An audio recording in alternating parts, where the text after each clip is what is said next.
압도적 재미 매불쇼. 아 조금 힘든데요. 이제는 그 철학으로 우리 뇌를 좀 안정시킬 필요가 있을 것 같습니다. 철학의 시간으로 여러분을 인도합니다. 철학. 자, 이분 오랜만에 오셨습니다. 아주 바빠요. 박구영 교수님 어서 오십시오. 반갑습니다. 네, 마이크. 박구영 교수님 다시요. 네, 반갑습니다. 네, 반갑고요. 저 종소리 듣고 깜짝 놀랐어요. 네, 고맙습니다. 자, 요즘 뭐 많이 힘들어 하십니다, 국민들이. 그러게요. 예.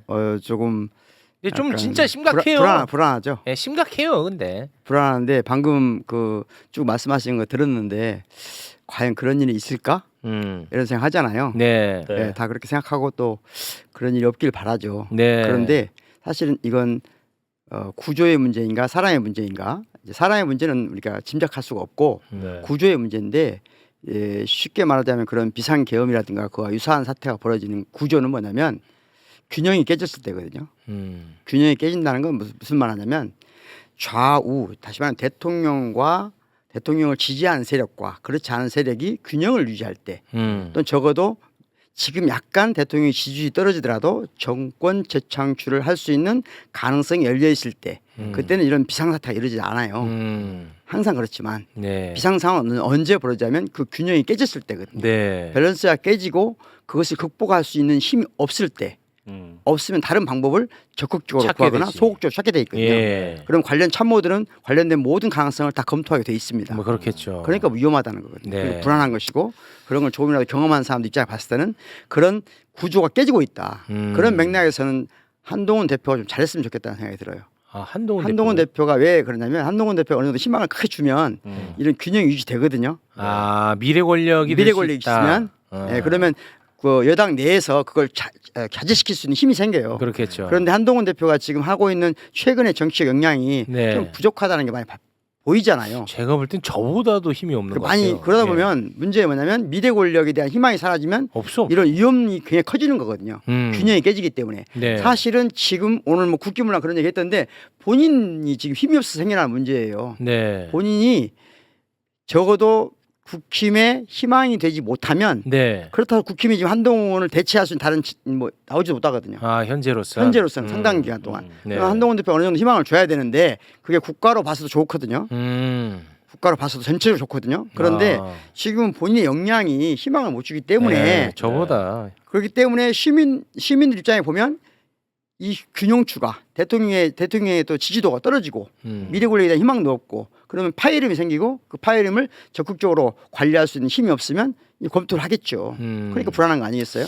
그렇습니다. 그러니까 네. 좀 어두운 이 기운이 어두운 그림자가 가까이 오고 있다는 느낌이 있는데 이럴 때 이 한가하게 철학을 해야 되나 이런 생각도 좀 있긴 한데 이 철학이 네. 부재해서 비롯된 문제들이라고 저는 생각하기 때문에 예.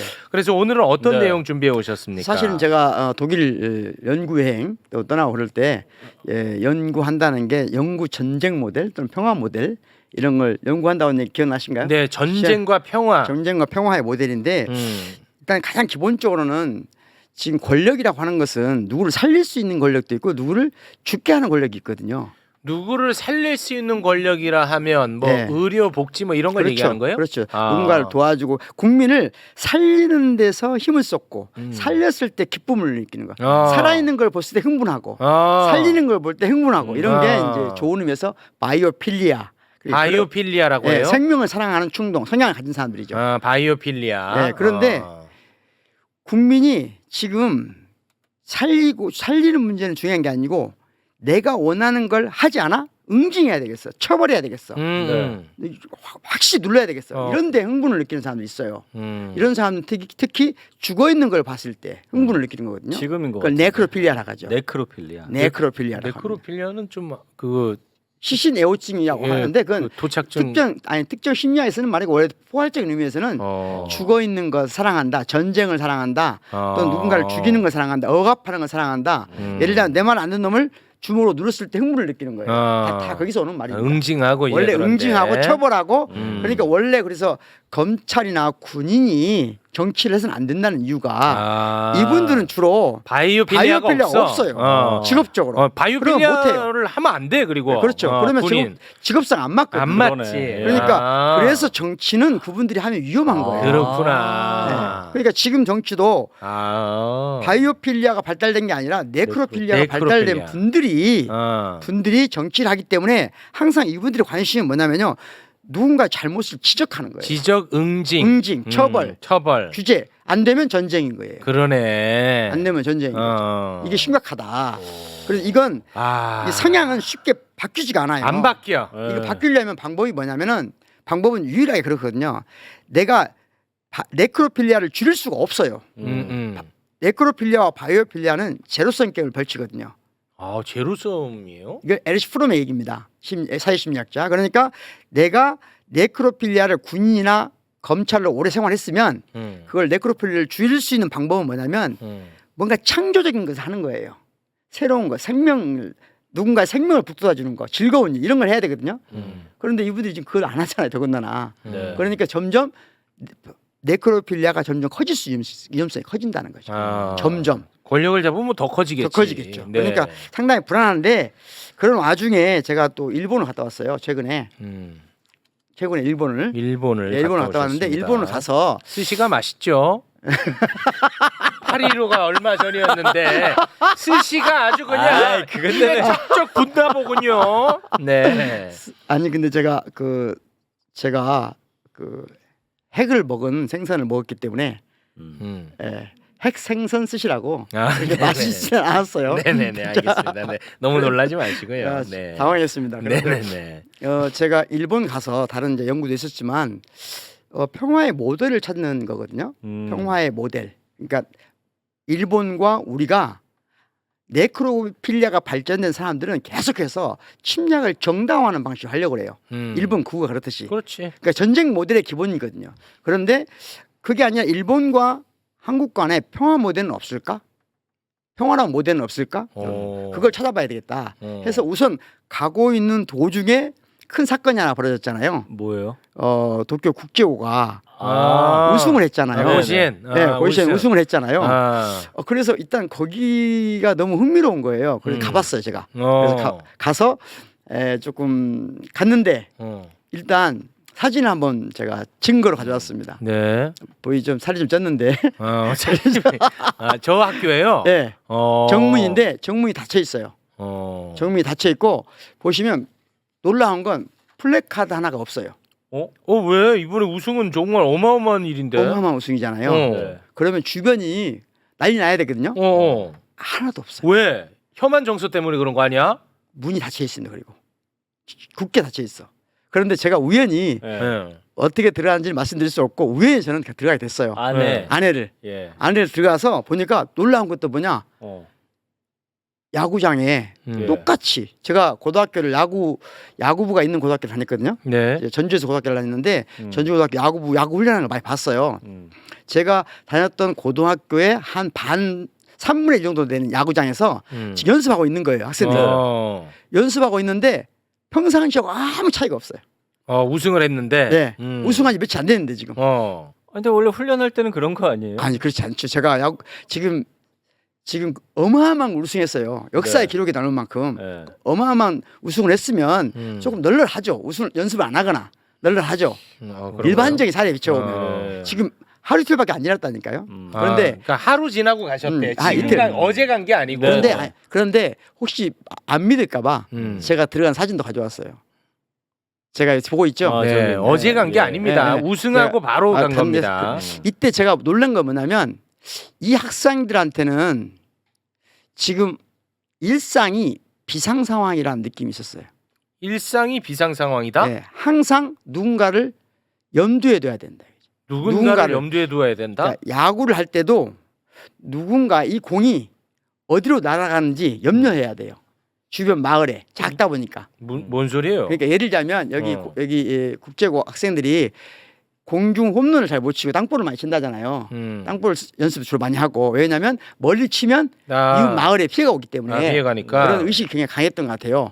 그리고 지금도 그러다 보니까 플래카드 하나를 안 걸었어요. 아, 평소에 좀 그리고 제가 이제 그 교실에 들어가서 교무실 같은 데다가 물어봤어요. 교장 선생님 만날 수 있냐? 인터뷰를 하고 싶다. 조금 기다리라 하더라고요. 그런데 바로 누군가 왔어요. 엄청난 소리를 지르더라. 당신 여기 어떻게 왔냐? 한글로.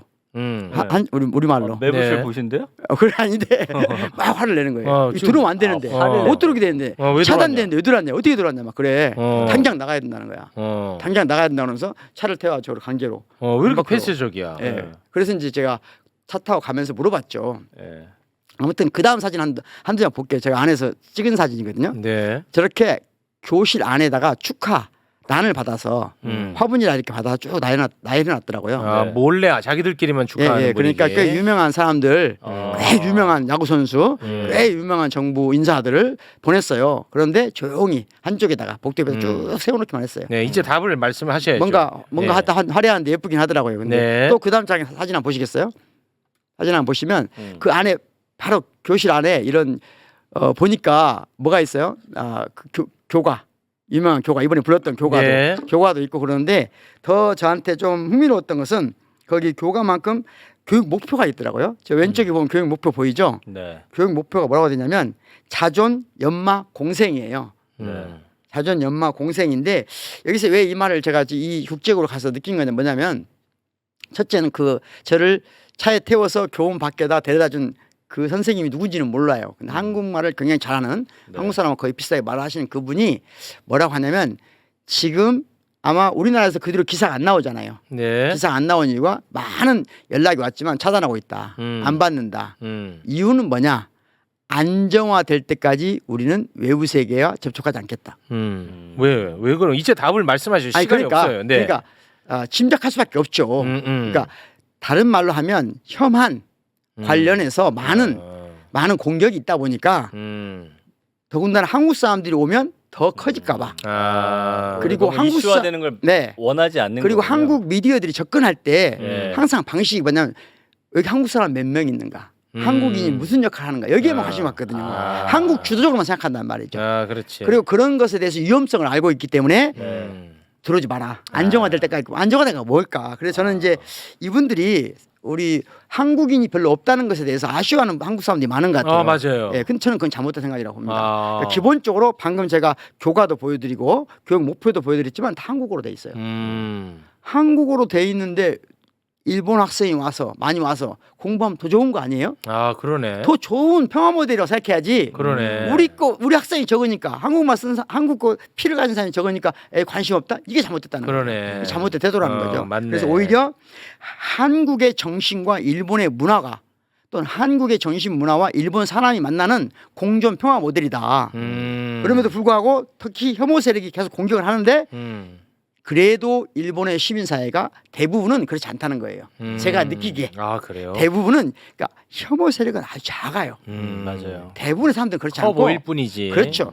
심지어 도쿄도 시장도 엄격하게 말했거든요. 그랬죠. 몇 차례 걸쳐서 잘못된 거다. 혐오를 붙이지 마라. 그래서 네. 제가 생각하기에 가장 여기서 느끼는 것은 뭐냐면 사실은 혐오 세력들은 어떤 사람이 혐오 세력으로 성장하냐면 나중에 큰 혹시 공격할 수 있는 위험성은 사실 이 학교를 모르면 그런다는 거죠. 모르면 모를수록 공격 대상으로 삼을 가능성이 많아져요. 그런 사건을 다시 또 하나의 평화 모델을 제가 찾아갔는데 네. 이게 뭐냐면 우토로라고 들어보셨어요? 우토로 마을 우토로 마을. 네. 들어보신 기억 있나요? 우토로 마을은 네. 많은 분들이 지금 저기에서 나왔죠. 무한도전을 무한도전. 통해서 다 아시네요. 많이 그래서 알려져 이제 있습니다. 저는 사실은 텔레비전 잘 안 보기 때문에 몰랐어요. 네. 몰랐는데 이제 평화 모델을 찾는 과정에서 제가 여기를 찾아갔거든요.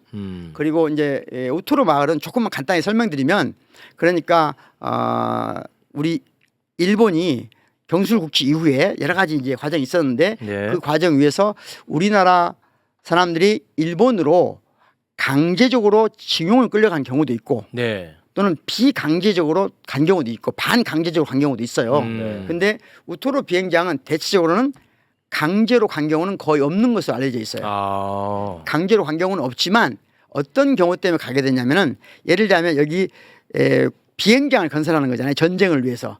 그러니까 여기에 가신 분들은 뭐가 안 돼? 징집에서 제외된다. 그 살 곳도 그러니까 있다. 근데 그 비행장은 이제 그 태평양 정전 때 그렇죠. 활용하려고 그렇죠. 있었던 그렇죠. 비행장이죠. 네. 그렇죠. 그래서 지어진 건데 여기에 이제 우리 한국 사람들이 많이 가게 된 거예요. 아, 왜? 징집 안 당하려고. 징집 안 당하려고. 그러면 강제냐 비강제냐 이런 것은 간접적 그렇지. 간접적인 어떤 그런 걸 봐야 되겠죠. 네. 간접적으로 봐야 되겠죠. 네. 그렇게 해서 저희가 갔어요. 많은 사람들이 일본에 갔고 거기 있었는데 문제는 뭐냐면 여기가 전쟁이 끝나고 나서 돌아온 사람도 있고 돌아오지 못한 사람도 있을 거 아니에요. 많은 사람들이 돌아왔죠. 네. 그러니까 그 와중에 그래도 한국에 돌아올 여력이 있는 분들은 돌아온 것으로 보여요. 네. 그런데 또 다른 여건 때문에 다 개인마다 다르겠지만 네. 많은 분들이 거기 남게 됐어요. 그러니까 한마디로 말하면 무허가 판자촌이죠. 아. 근데 판자촌보다는 제가 보기에는 함석집이더라고요. 함석판 아시죠? 네네. 그걸로 만들어진 집이고 그게 그 당시에는 한바집이라고 들어봤죠. 우리 네네. 어렸을 때 한바. 그러니까 한바 형식의 집들이었어요. 그러니까 난민촌 그렇죠. 정도. 난민촌 정도 되는 것이고 네. 상하수도 시설이 안 갖춰져 있죠. 아유. 상하수도들이 안 갖춰진 곳에서 쭉 살아왔어요. 사진 한번 제가 또 여기다 한번 보여드리고 싶은데요. 사진을 쭉 보여주시면 지금 이게 한밭집을 다 무너지고 없어졌는데 일부 재료들을 취합해서 다시 좀 볼 수 있게 사람들한테 네. 그날을 기억할 수 있게 하기 위해서 사진을 저렇게 만들어서 보여주고 있어요. 네. 이제 그러다가 그런 어려움을 쭉 겪고 있었는데 일본 사람들이 전혀 관심이 없었을 거 아니에요. 주변에 일본 사람 살아요. 사는데 여기는 가지 말아야 될 곳인 거예요. 아. 마치 미국에서 흑인 할렘가를 가지 말아야 백인들이 가지 말아야 듯이 그러니까 철저하게 조선인들만 모여 살고 있고 금지된 곳이고 금지된 영역이에요. 네. 거기에서 상하 시설도 없는 곳에 살고 있었어요. 그런데 상당히 흥미로운 것은 그러니까 1986년도에 일본에서 시민사회 운동이 일어나요. 그러니까 이 일본에서 우토로에 관심을 갖기 시작해요. 일본 시민사회가. 네. 일본 시민사회가 우토로에 관심을 갖는다는 거 어떤 방향으로 그러니까, 관심 갖는 거예요? 여기 왜 이런 일이 있지? 아무도 모르는 거죠. 그냥. 아. 옆 동네 사람만 알고 있는 거지 일본 사회가 모르는 거잖아요. 그런데 어떤 일이 있었냐? 일본에서 우리나라보다 먼저 전태일 열사를 이야기를 소재로 한 영화를 만들어지거든요. 일본에서 그렇죠. 일본 시민사회가 저희가 생각한 것보다 건강해요. 최근에 와서 많이 망가진 거지. 그러니까 아베 이후 많이 망가진 거지. 그전에는 일본 시민사회 굉장히 건강한 시민사회가 많거든요. 네. 그 일본 시민사회에서 저 그러니까 올려진 게 뭐예요? 지금 그러니까 저 일본 영화의 어머니라는 제목에 저게 이소선 여사가 역할을 하신 분이에요. 네, 전태일 열사의 어머니를 역할을 하는 저 이소선 여사 어머니. 그 영화를 일본 사회에 많은 영향을 미친가 봐요. 그리고 그러다 보니까 그러면 한국 사람들은 지금 어디 있지? 조선 사람들 일본에 있나? 하면서 우토로를 알게 된 거예요. 아, 이런 사연을 아예 몰랐다가 일본 네. 시민사회가 이제 우토로 마을에 대해서 그렇죠. 관심을 갖게 됩니다. 됐죠. 그리고 또 재밌는 것은 근데 우토로 사회는 남자들은 밖에 나가 일하고 어딘가 취업을 하고 여성들은 집에 이제 거주를 하는데 대부분 우토로에 태어난 사람들이 다 우토로에서 사는 게 아니고 우토로 밖에서 시집을 온 사람들이 있어요. 아니 그러니까 그 패전 이후에 우토로 마을은 계속해서 거기 그 난민촌처럼 유지가 됐었어. 예. 근데 그 모 기업이 무슨 행위 능력이 없는 기업이 된 거예요. 그러다 보니까 처리가 안 되고 계속 있었던 거예요. 있었는데 이제 우토로의 난민이죠 지금. 네. 난민과 일본 시민사회가 연결된 거예요. 그럼 우연 연결되냐? 이 난민들도 시민으로서 의식이 성장되고 있었어요. 거기에 결정적인 제가 보기 역할을 하신 분이 누구냐면 홍정자라는 분인데 이분이 누구시죠? 우토로 밖에서 시집으로 오신 분이에요. 인물이 좋으시더라고 사진 보니까. 여성분이에요? 여성분이요. 시집으로 오셨어요. 오셔서 우토로 여성들에게 말하자면 풍물패를 가르쳐요. 영화 같다. 네, 풍물패를 가르쳐서 우리가 같이 이걸 풍물을 하자. 이 사진이죠. 그래서 풍물을 하면서 우토로의 여성들이 시민으로서 의식을 깨어나요. 그리고 이것을 그냥 우리는 어쩔 수 없는 것을 받아들인 게 아니라 이게 당연해 정당해 이런 의식을 가지고 있은 차에 일본 시민사회하고 연결된 거죠. 그래서 서로 이게 막 이제 관심 가지고 어떻게 보면 같이 성장을 해버렸네. 그렇죠. 그 예술이 굉장히 중요한 역할을 한 거죠. 시민사회와 저기에 살고 계셨던 분들의 의식 그렇죠. 수준이 같이 올라가면서 만나버리게 됐어. 만나버리게 된 거예요. 그런데 이제 그래서 막 활성화된 거죠 어느 정도. 네. 그랬는데 문제는 이제 이 모 기업이 네. 이러저런 걸 해서 너희들은 이 불법 거주자다 나가라 한 거예요. 오랫동안 살아온 사람들한테. 오히려 이제 이렇게 일본 사회 안에서 예, 약간 예, 이슈가 그렇죠. 되면서 우리 이슈도 되고 그러니까 예, 알게 예. 되면 나가라 한 거예요. 퇴거 명령을 내렸어요. 퇴거 명령. 아이고. 그 퇴거 명령을 받은 분들이 이제 재판을 걸죠. 네. 우리는 여기서 우뚝에서 평생 살았는데 살았어. 이렇게 갑자기 나가라 할 수 있냐 하니까 재판에 져요. 아. 재판에 지는데 재판 지고 나서 사진은 제가 못 가져왔는데 재판 진 상태에서 그 여성 할머니들이 찍은 사진이 있는데 좀 놀랍게 슬퍼하거나 그런 게 아니에요. 그럼요. 오히려 막 뭔가 투쟁 의지가 생명의 에너지가 느껴지는 그래요. 굉장히 독특한 느낌이었어요. 야. 이제 그때 결정적으로 역할을 한 게 아까 무한도전이에요. 무한도전이. 무한도전이 그때 거기 온 거잖아요. 네. 밥상 하나를 들고 온 거잖아요. 와서 그걸 보고 한국의 시민사회가 무한도전을 통해서 우토로 문제에 관심을 갖게 된 거야. 한국의 시민사회가 엄청난 기금을 모금해요. 수많은 사람이 참여해서. 그래서 그렇게 하니까 다시 한국 정부가 안 나설 수 없었던 거예요. 그래서 우토로 땅에 3분의 1을 매입해 줍니다. 우리 정부가요? 네, 같이 협력해서. 야. 그러다 보니까 다시 일본 정부가 이제까지는 우리 법대로 하고 있다. 일본 정부 항상 법대로 해라. 그러다가 한국 정부가 하고 한국 시민사회 나서니까 자기 창피하잖아요. 그러니까 자기를 또 나서. 그래서 거기 아파트를 지어줍니다.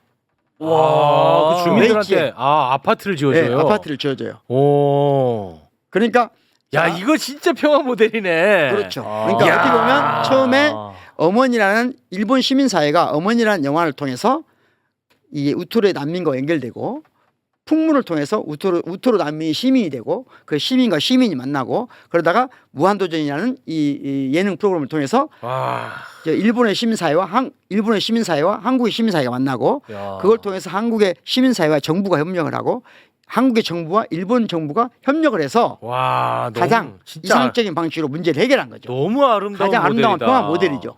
내 이러니까 유재석을 못 넘어. 내가. 갑자기 내 유재석을 못 넘어 내가 진짜.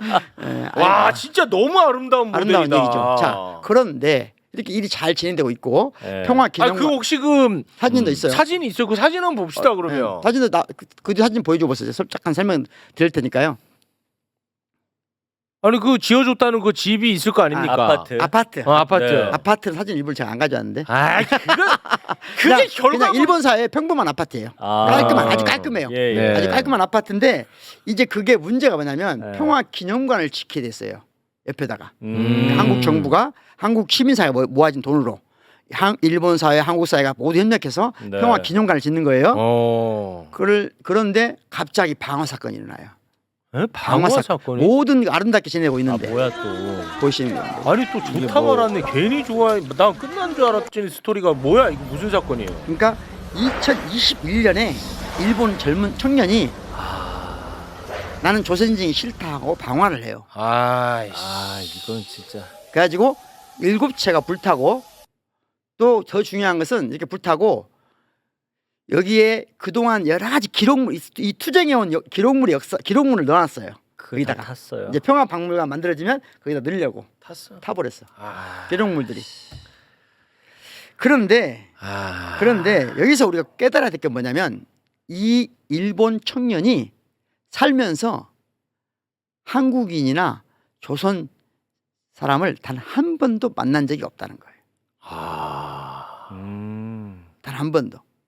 그런데 혐오를 한다는 거죠. 그래서 우토로 할머니가 그런 거예요.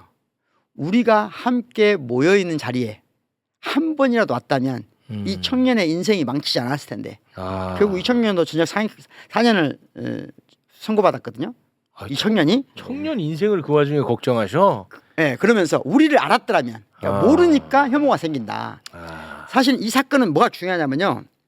일본 사람들은 처음부터 그 오토를 와서 그런 거예요. 이것은 한국인과 일본인의 문제가 아니고 정확히 말하면 일본 사회가 가지고 있는 사회적 불평등 구조를 외주시키는 거다. 어느 한쪽으로 몰아가는 것이다. 즉 사회적 불평등을 해소하는 방식으로 혐오를 조작하는 것이다. 음. 그러니까 사회적 불평등은 사람들이 불만을 편지 못하도록 혐오를 조작하면 어떤 일이 생기냐? 혐오의 가해자도 피해자도 다 사회적 약자라는 거예요. 그렇지.